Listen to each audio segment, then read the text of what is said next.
कृष्ण कृष्ण अरविन्दाक्ष कृष्ण कृष्ण अरविन्दाक्ष ताते हि स्तनं पिब तातये स्तनं पिब अलं विहारहि क्षुच्छान्तः अलं विहारहि क्षुच्छान्तः क्रीडाश्रान्तो असि पुत्रक क्रीडाश्रान्तोऽसि पुत्रक। माता यशोदा कहती कृष्ण कृष्ण।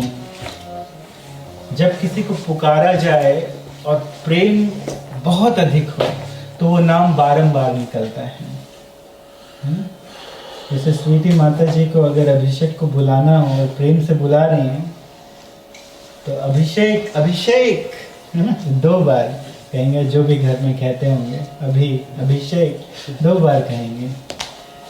तो वैसे ही प्रेम बहुत अधिक है यशोदा के हृदय में, इसीलिए यशोदा मैया प्रेम से कहती कृष्ण कृष्ण अरविंदाक्ष। भगवान श्री कृष्ण की सुंदरता को देखकर माता यशोदा सब कुछ भूल गई। तो माता यशोदा कहाँ देखती है? माता यशोदा देखती है कृष्ण के मुखारबिंद की तरफ। तो कृष्ण के मुखारबिंद में, कृष्ण का मुखारबिंद ही कमल की भांति है, अरविंद की भांति है, लेकिन उनकी आंखें भी अरविंद की भांति हैं। भगवान श्री कृष्ण की बहुत सुंदर आंखें हैं, बहुत सुंदर आंखें हैं। तो उसकी तुलना की जाती है अरविंद से, कमल से की जाती है। तो कृष्ण कृष्णारविंदाक्ष। हे कृष्ण, हे मेरे बेटे, हे कमल नयन, मेरी बात सुनो। भगवान की आंखें कमलाकृति की हैं, कमल के समान भगवान की आंखें हैं, बहुत सुंदर। कुंती महारानी भी जब प्रार्थना करती हैं, भगवान को याद करती हैं, श्रीमद् भागवतम के प्रथम स्कंद में 8वें अध्याय और 22वें श्लोक में, तो कुंती महारानी कहती हैं कि नमः पंकज नाभाय, नमः पंकज मालिने, नमः पंकज नेत्राय, नमस्ते पंकजांघ्रे। वो भगवान को कमल रूप देखती हैं। कहाँ से देखना प्रारंभ करती हैं? नाभि से। भगवान ऊपर एक वस्त्र पहने होंगे तो भगवान की नाभि दिखाई दे रही होगी।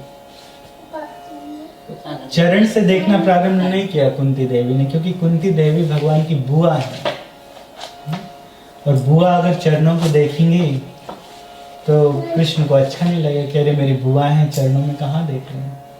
तो इस बात का ध्यान रख के कुंती महारानी ने कहाँ देखना प्रारंभ किया? कहाँ से?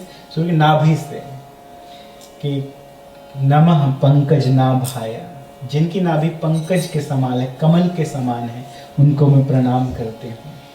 नमः पंकज मालिनी, और उस दिन भगवान पंकज की माला भी पहने थे, कमल की माला पहने। नमः पंकज मालिनी। नमः पंकज नेत्राय, भगवान के नेत्र। देखिए, इसी बात को यशोदा मैया कह रही हैं, और इसी बात को किसने कहा? कुंती महारानी ने कहा कि नमः पंकज नेत्राय, जिनके नेत्र कमल दल के समान है। बहुत सुंदर बड़ी बड़ी भगवान की आंखें हैं, पंकज के दल के समान, कमल के दल के समान। नमस्ते पंकजांघ्रे। लेकिन फिर रहा नहीं गया कुंती महारानी से, कह रहे हैं तो ये भगवान, इसलिए अंत में कह ही दिया कि नमस्ते पंकजांघ्रे। उनको प्रणाम करती हूँ जिनकी चरण कमल भी पंकज के समान है। रहा नहीं गया। तो यशोदा मैया भगवान के नेत्रों को देखती हैं मुखारबिंद में, और कहती हैं कृष्ण कृष्णारविंदाक्ष। हे मेरे बेटे, हे कृष्ण कमल नयन, मेरी बात सुनो। भगवान के नेत्र कैसे हैं? आप बताइए। अरविंद के समान, कमल के समान। एक बहुत अच्छा उदाहरण है, बहुत ध्यान से इस बात को सुनिए। साउथ इंडिया में एक व्यक्ति रहते थे, बहुत समय पहले की बात है। जिनका नाम था धनुर्दास। बहुत ही जाने माने व्यक्ति थे। उस समय शायद उनको धनुर्दास नहीं कहा जाता होगा। उनका नाम था पिल्लई उरंगा वेली दासेर, बहुत बड़ा नाम था, लेकिन भक्तगण उन्हें धनुर्दास के नाम से जानते हैं। तो पिल्लई उरंगा वेली दासेर, कुछ लोग उनको शॉर्ट में विल्ली दासेन भी कहते हैं। तो वो करते क्या थे? रेसलिंग करते थे। तो युवक थे, बहुत हैंडसम और परफेक्ट बिल्ड बॉडी थी उनकी, 6 पैक सब दिखाई देते थे, जैसे कट्स होना चाहिए, जैसे युवागण चाहते हैं कि ऐसी मेरी बॉडी हो, तो उससे भी कहीं अच्छी उनकी बॉडी थी। और रेसलिंग करते थे, बहुत बड़े रेसलर थे। तो लोग डरते थे उनसे। बड़े बड़े रेसलर भी उनको प्रोटेक्शन मनी देते थे। तो बहुत जाने माने व्यक्ति थे। उस समय जो उस नगर में स्त्रियां रहती थी, जो भी गर्ल्स इत्यादि थी, तो उनके मन में वही निवास करते थे कि इनके साथ मेरा विवाह हो जाए, इनके साथ मेरी शादी हो जाए, क्योंकि हीरो थे। तो संस्कारित भी थे। भगवान के बहुत बड़े भक्त नहीं थे, लेकिन संस्कारित थे। एक ऐसे परिवार से आए थे जो जाना माना था, सब प्रकार के संस्कारों से युक्त था। तो उनमें भी संस्कार थे, सबका सम्मान करना, बिना वजह किसी को तकलीफ नहीं देते थे, किसी से मारपीट नहीं करते थे, झगड़ा लड़ाई इत्यादि नहीं करते थे। विलन नहीं थे, हीरो थे।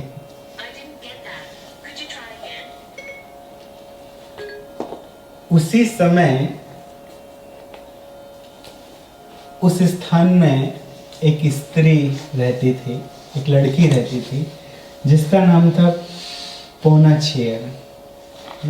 आजकल भी कुछ लोगों का नाम पॉन्स वगैरह रहता है।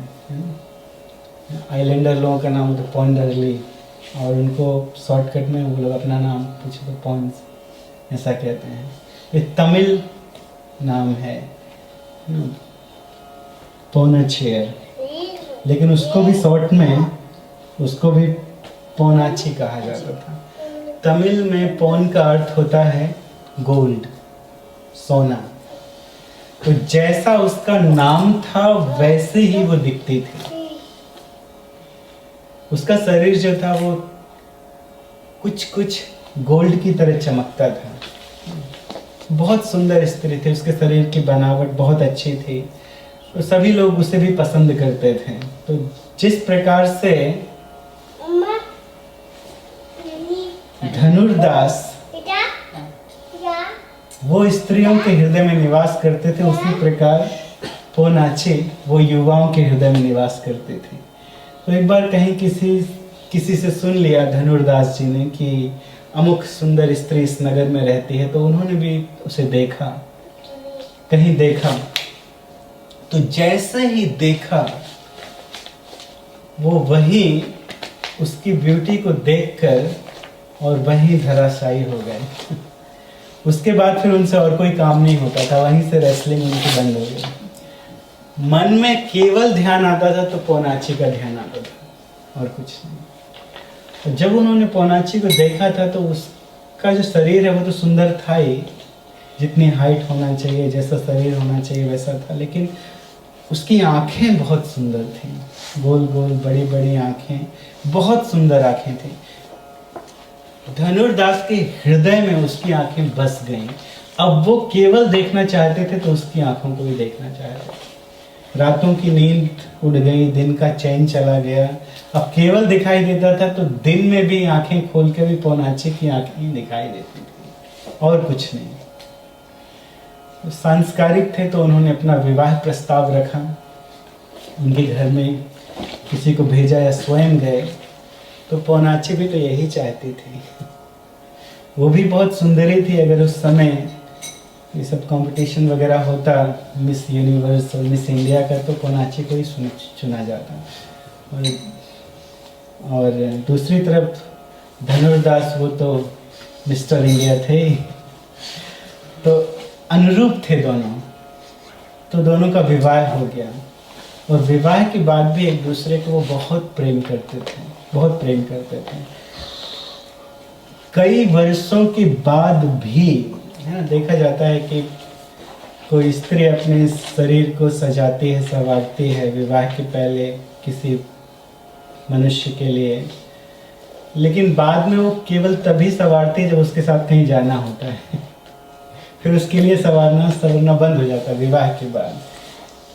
लेकिन कई वर्षों के बाद भी धनुर्दास जी घंटों बैठे रहते थे उसके सामने और उसकी आंखों को निहारते रहते थे, उसकी आंखों को देखते रहते थे और कहते भी थे बारंबार कि तुम्हारी आंखें बहुत सुंदर हैं, बहुत सुंदर हैं।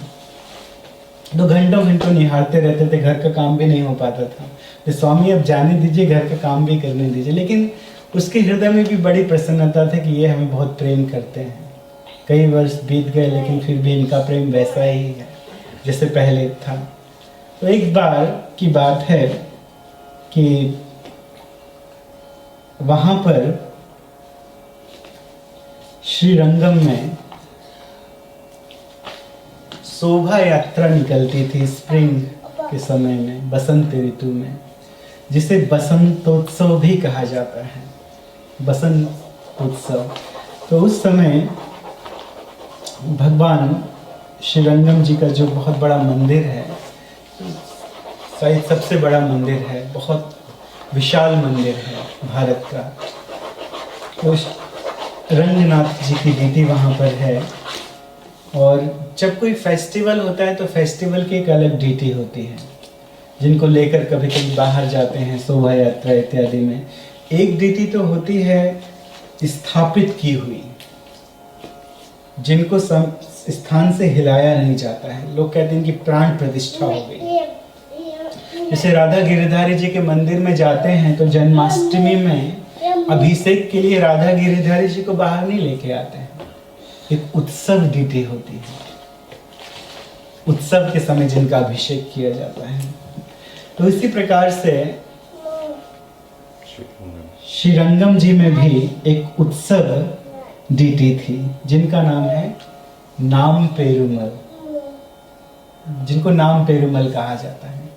तो उस डीटी को बाहर लेकर आया जाता था। तो पोनाची के हृदय में इच्छा हुई और उसने ये इच्छा व्यक्त की कि हम जाना चाहते हैं इस शोभा यात्रा में, इस फेस्टिवल में हम जाना चाहते हैं। बहुत दिन पहले देखा था, पुनः इच्छा है। तो उनकी इच्छा को अपनी सर आंखों पे रखा और उनका ठीक है हम इंतजाम करते हैं। तो बहुत विशाल, क्योंकि जाने माने व्यक्ति थे, धन की कोई कमी नहीं थी, तो इनके लिए भी एक शोभा यात्रा का इंतजाम कर दिया। इन्हें पालकी में बैठाल के ले जाने का इंतजाम कर दिया। उस समय कार इत्यादि नहीं थे, लोगों को पालकी में ले जाया जाता था या रथ में ले जाया जाता था। तो विशेषकर स्त्रियों को पालकी में ले जाया जाता था।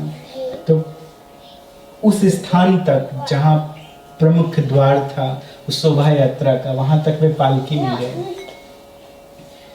और आपको विश्वास नहीं होगा लेकिन ये सत्य है कि जैसे ही पालकी से पोनाची उतरी, हाथ पकड़ के नीचे उतारा धनुर्दास जी ने, तुरंत उन्होंने एक अम्ब्रेला खोला और उनको ऐसे लिया अम्ब्रेला के नीचे, जिसमें कि सूर्य की किरणों से इनका रंग ना खराब हो जाए या रंग ना काला हो जाए।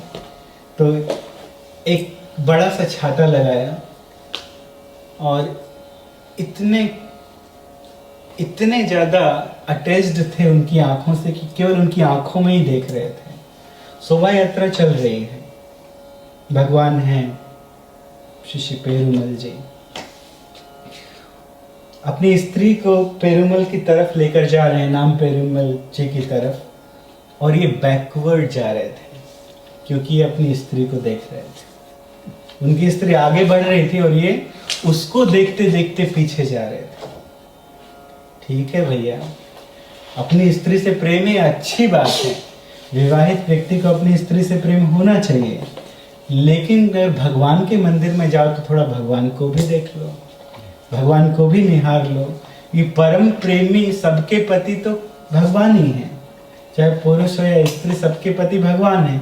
लेकिन वो बैकवर्ड जा रहे थे, वो केवल अपनी पत्नी की आंखों में देख रहे थे। और ऐसा नहीं कि किसी को दिखाने के लिए, उनके हृदय में उतना प्रेम था अपनी स्त्री के लिए, प्रेम था उतना, बहुत प्रेम था। तो उनकी आंखों में भी, धनुर्दास जी की आंखों में भी हल्का हल्का पानी था प्रेम के कारण, और प्रेम से देखते जा रहे थे। और लोग हंसना प्रारंभ किए। समाज तो हंसेगा, समाज ने हंसना प्रारंभ किया, लेकिन उनको कोई चिंता नहीं थी। मैं कोई अधर्म नहीं कर रहा हूं, मैं तो अपनी स्त्री को देख रहा हूं। एक प्रश्न उठता है कि पौनाची, क्या उसको शर्म नहीं आई? उसको थोड़ी लज्जा आई, लेकिन उसको प्रसन्नता भी थी कि देखो मेरे पति मुझसे कितना प्रेम करते हैं। तो एक गर्व था कि एक तो ये हीरो हैं इस स्थान के, इस नगर के, और मुझसे कितना प्रेम करते हैं कि मेरी तरफ देख रहे हैं। तो थोड़ी लज्जा, थोड़ा प्रेम तो ठीक थी, वो भी चल रही थी, वो भी मना नहीं कर रही थी, कुछ नहीं कह रही थी। तो प्रेम से वो दोनों आगे बढ़ते जा रहे थे। लेकिन उसी समय रामानुजाचार्य जी उस स्थान में प्रवेश किए। 4 संप्रदाय हैं। हम लोग किस संप्रदाय में हैं? गौड़िया संप्रदाय, ब्रह्म मध्य गौड़िया संप्रदाय। एक है रुद्र संप्रदाय, एक है कुमार संप्रदाय और एक है श्री संप्रदाय। ये 4 ऑथोराइज संप्रदाय हैं। यदि कोई मनुष्य दीक्षित होना चाहता है तो उसको देखना चाहिए कि वो इन्हीं 4 संप्रदायों में से किसी एक संप्रदाय की शरण ले। जो हमारा संप्रदाय है ब्रह्म मध्य गौड़िया संप्रदाय, इसके आचार्य माधवाचार्य, चैतन्य महाप्रभु, बाद में श्रील प्रभुपाद जी और बहुत सारे गुरु संप्रदाय में हैं। उसी तरह से रामानुजाचार्य जी श्री संप्रदाय के संस्थापक आचार्य हैं। रुद्र संप्रदाय के कौन हैं? विष्णु स्वामी। और कुमार संप्रदाय के आचार्य कौन हैं? निम्बार्क आचार्य हैं। तो कुमार संप्रदाय के आचार्य हैं। तो एक बहुत बड़े आचार्य अपने 1000 शिष्यों के साथ वहां प्रवेश किए। रामानुजाचार्य जी 1000 शिष्यों के साथ नदी में स्नान इत्यादि करके वो भी उस उत्सव में भाग लेने की इच्छा से वहां पर आए। और कुछ शिष्य बात करने लगे, क्योंकि शिष्यों को अच्छा नहीं लगा, तो कुछ शिष्य बात करने लगे, अरे इस व्यक्ति को देखो, सब यहाँ भगवान की तरफ देख रहे हैं और ये अपनी पत्नी की तरफ देख रहा है, इसे थोड़ी लज्जा नहीं आ रही है? थोड़ी शर्म तो करना चाहिए, स्थान का कुछ ना कुछ प्रभाव तो होना चाहिए। तो सब लोग बात कर रहे थे, तो रामानुजाचार्य जी के कानों में वो बात पड़ी और उन्होंने देखा, तो उनके हृदय में उस व्यक्ति के प्रति दया उत्पन्न आ गई, दया उत्पन्न हो गई। और रामानुजाचार्य जी ने सोचा कि अगर मैं इसके प्रेम को भगवान की तरफ डाइवर्ट कर दूं तो इसका जीवन सफल हो जाएगा और इसकी पत्नी का जीवन भी सफल हो जाएगा। क्या करूं? उन्होंने कुछ सोचा, आचार्य हैं, उनको तो सोचने समझने की जरूरत नहीं है, टाइम नहीं लगता है। फेस्टिवल समाप्त होने के बाद संध्या के समय उन्होंने अपने कुछ शिष्यों को बुलाया और कहा कि जाकर उसे बुला कर लाओ, विल्ली दासेन को बुला कर लाओ, महाबली को बुला कर लाओ। जैसे ही खबर मिली, संदेश मिला कि रामानुजाचार्य जी ने बुलाया है, वो तुरंत चले गए। सांस्कारिक पुरुष थे, तुरंत चले गए। इतने बड़े आचार्य ने बुलाया, बहुत फेमस थे रामानुजाचार्य जी, इतने बड़े आचार्य हैं श्री संप्रदाय के, तो क्यों ना फेमस होंगे। तुरंत गए और मंदिर बंद होने में अब केवल आधे घंटे बचे थे, संध्या का समय हो गया था। श्री रंगनाथ जी का जो मंदिर है वो बंद होने में केवल आधे घंटे ही बचे थे। तो सरल शब्दों में क्या कहा जाए, तो उन्होंने कहा, रामानुजाचार्य जी ने कहा, सीधे कहा, कभी कभी आचार्य गण जो है वो सीधे प्रहार करते हैं जिससे मनुष्य के ऊपर असर हो। वो जानते हैं कि कैसी वाणी का प्रयोग करना चाहिए। तो बड़े बड़े आचार्यगण कभी कभी सीधे कटु वाणी में बोलते हैं कि सीधे असर हो।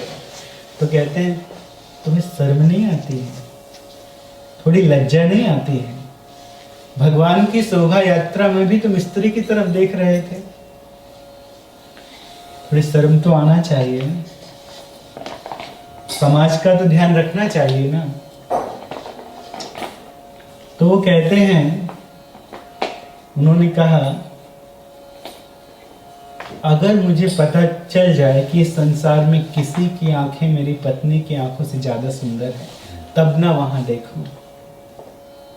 मैं तो जानता हूं कि त्रिलोक में जो सबसे सुंदर है वो उसकी आंखें हैं, तो मैं और कहीं क्यों देखूं? और सही में वो कैप्टिवेटेड थे उनकी पत्नी की आंखों से पूरी तरह। इसी उत्तर का इंतजार कर रहे थे रामानुजाचार्य जी। तो राह देख रहे थे ये उत्तर कब आए। तो उन्होंने कहा, अगर मैं तुम्हें ऐसी आंखें दिखा दूं जो तुम्हारी पत्नी की आंखों से भी ज्यादा सुंदर है, तब क्या करोगे? क्योंकि उन्होंने नहीं कहा कि अगर किसी और कोई और देखने योग्य विषय हो तब ना देखो, सबसे सुंदर तो मेरी स्त्री की आंखें हैं। तो उन्होंने कहा कि अगर मैं तुम्हें इससे भी कुछ सुंदर दिखा दूं, तो इस बात का पूरा विश्वास था धनुर्दास को कि मेरी पत्नी की आंखों से सुंदर और कुछ नहीं है, उससे सुंदर और कुछ नहीं है। तो इसीलिए उसने कहा, अगर आप दिखा देंगे तो then I will fall in love with those eyes.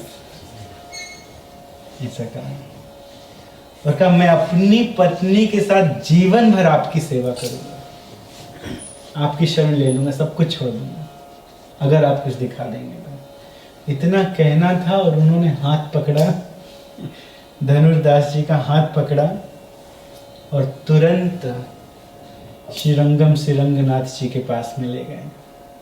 और रास्ते भर प्रार्थना कर रहे थे कि हे भगवान, हे श्री रंगनाथ जी, आप कुछ कृपा कीजिए, अद्भुत लीला कीजिए, आप अपनी सुंदर नेत्रों का ऐसे दर्शन कराइए।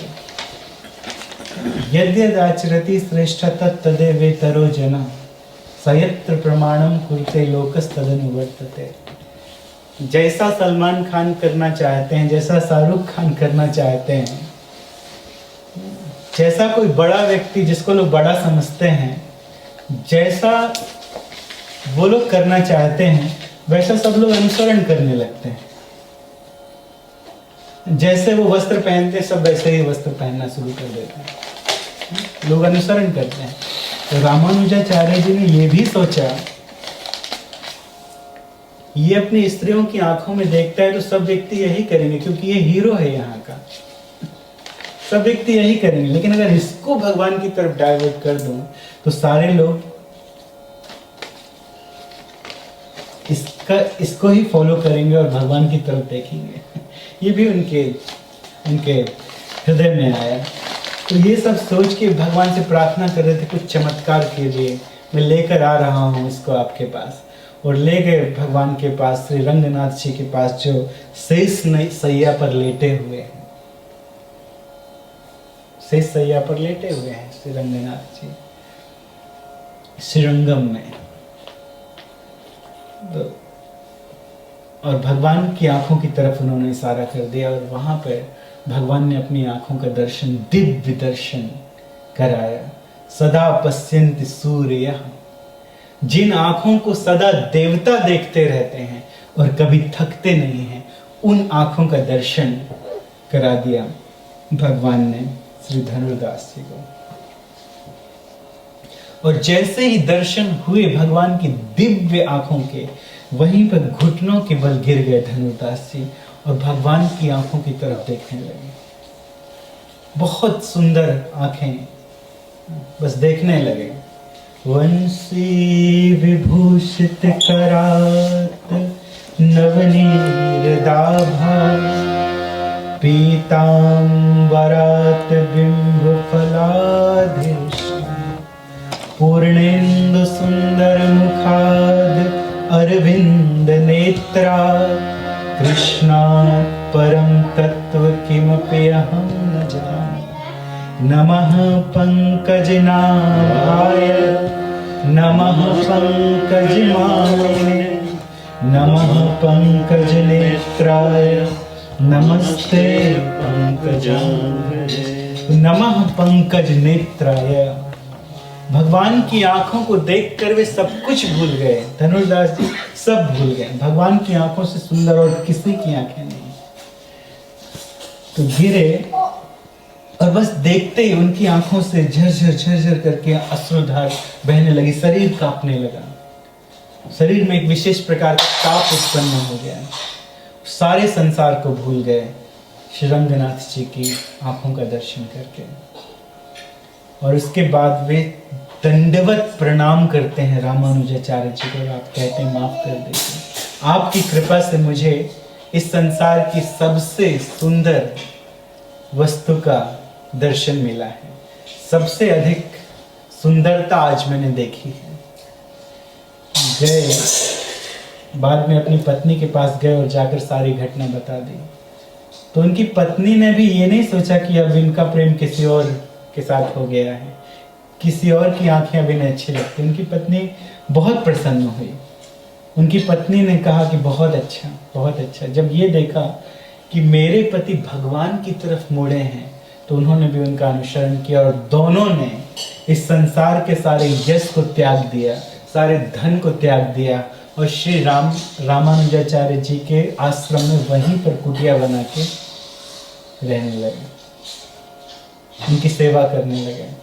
कितने बड़े भक्त हुए वो जानते हैं, जिनका उदाहरण दिया जाने लगा। श्री धनुर्दास जी जैसे भक्त बने, ऐसा उदाहरण दिया जाने लगा। वहीं की घटना है, सत्य घटना है। बहुत सारे शिष्य थे रामानुजाचार्य जी के, तो कुछ शिष्य जेलस भी हो गए कि अरे अब तो ये धनुर्दास जी को पसंद करते हैं। वो गृहस्थ है लेकिन गृहस्थ को अधिक पसंद करते हैं, और हम ब्रह्मचारी हैं, अपना घर द्वार सब कुछ छोड़ के आए हैं, हमने विवाह नहीं किया है, लेकिन हमें पसंद नहीं करते हैं गुरुदेव, या करते भी हैं लेकिन उससे ज़्यादा पसंद करते हैं। इस बात का ज़्यादा उन्हें ध्यान था। तो इस बात को समझ गए रामानुजाचार्य कि ये इस तरह की धारणा कुछ शिष्यों के अंदर है। तो एक दिन कुछ ऐसी लीला की रामानुजाचार्य जी ने कि उनकी शिष्यों की कोपिन गायब हो गई। कोपिन अंडरवेयर गायब हो गया, या गमछे जो पहनते हैं गमछे गायब हो गए, मिसप्लेस हो गए। मृगचर्म गायब हो गए, या बाघ चर्म गायब हो गए। लायन स्किन जिसके ऊपर बैठ के तपस्या की जाती थी वो गायब हो गए। तो वहाँ एक दूसरे को दोष देने लगे, लड़ने लगे, झगड़ने लगे, एक दूसरे को ब्लेम करने लगे। तुम्हारे कारण मेरी कोपिन गायब हो गई, तुम्हारे कारण मेरा गमछा उड़ गया, तुम्हारे कारण मेरी मृगचर्म का पता नहीं। तो आपस में झगड़ा करने लगे। जो सब कुछ छोड़कर आए हैं आज वो कोपिन के लिए झगड़ा कर रहे हैं। निकले वहां से रामानुजाचार्य जी, और जैसे ही रामानुजाचार्य जी को देखा तो रामानुजाचार्य जी ने स्माइल दी।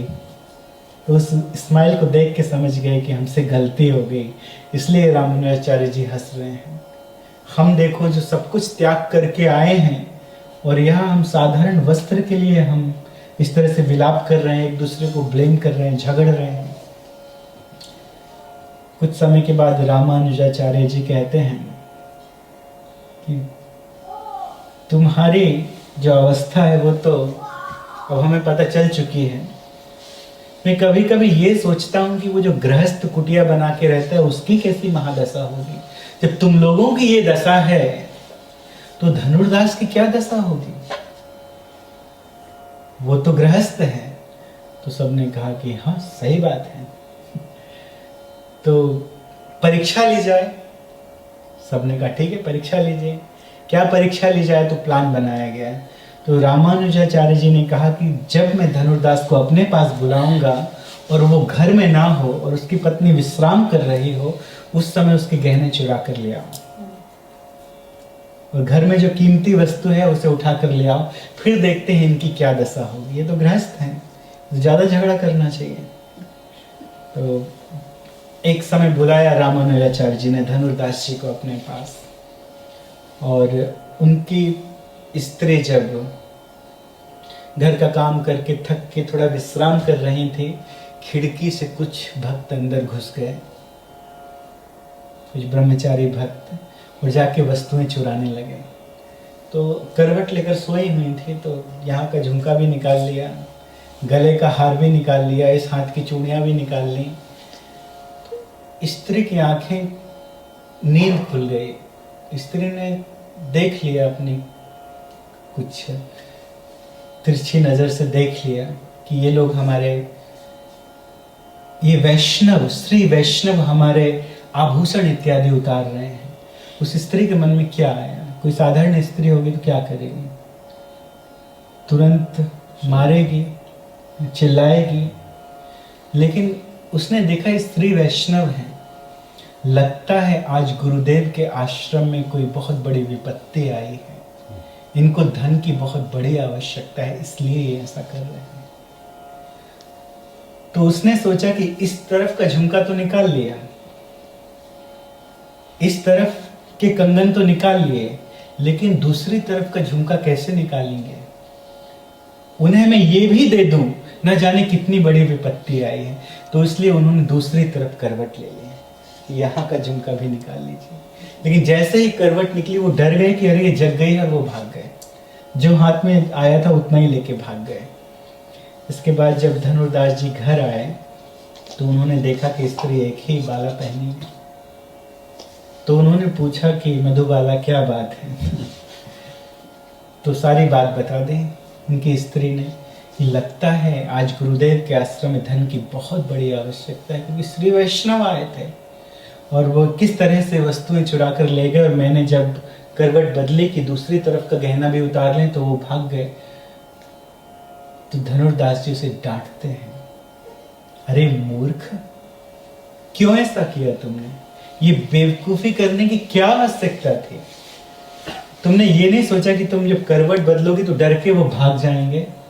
अरे तुम अगर वैसे ही पड़ी रहती तो हो सकता है किसी तरह से वो झुमका निकाल कर भी ले जाते थे। अगर ऐसा हुआ है, इसका अर्थ जरूर स्वामी जी को धन की आवश्यकता है, आश्रम में कोई बहुत बड़ी विपत्ति आई है, और तुम्हारे केयरलेस के कारण वो पूरा धन लेकर नहीं जा सके। यही समय था जब हम अपने गुरुदेव की सेवा कर सकते थे, लेकिन इस समय को, इस मौके को गवा दिया तुम्हारी बेवकूफी के कारण। गुरुदेव ने कहा था वहीं बाहर खड़े रहो और सुनना कि क्या झगड़ा अंदर चल रहा है। और जब ये बातें सुनी तो सब उनके चरणों में गिर गए, माफी मांगते हैं उनके चरणों में गिरकर, सारा गहना इत्यादि वापस करके कि माफ कर दीजिए, ऐसा ऐसा गुरुदेव ने परीक्षा लेने के लिए ये किया था। और उस दिन सबको समझ में आ गया कि रामानुजाचार्य जी ने उन्हें क्यों भेजा था, भेजने का कारण क्या था। यद्यपि गृहस्थ थे, लेकिन किसी वस्तु से उनकी आसक्ति नहीं थी, और यहाँ ब्रह्मचारी कोपिन से आसक्त होकर बैठे थे, गमछे से आसक्त होकर बैठे थे। तो जानिए कितना बड़ा भक्त बना दिया, कितना बड़ा भक्त बना दिया। जो व्यक्ति अपनी पत्नी की आंखों से पूरी रूप से आकर्षित था, पूर्णतः आकर्षित था, किसी और वस्तु का चिंतन नहीं करता था, अब वो केवल अपने गुरुदेव की सेवा को ही सर्वोपरि मानता है और भगवान की आंखों को ही निहारता है। तो ऐसी हैं भगवान की आंखें, और ऐसा है गुरु का आशीर्वाद, गुरु की कृपा, जो किसी को भी भगवान का भक्त बना दे। तो यशोदा मैया कृष्ण की आंखों को देखते हैं। कृष्ण कृष्णारविंदाक्ष, हे बेटे परम प्रिय कृष्ण अरविंद नेत्रों वाले, चलो अब घर चलो, आ जाओ।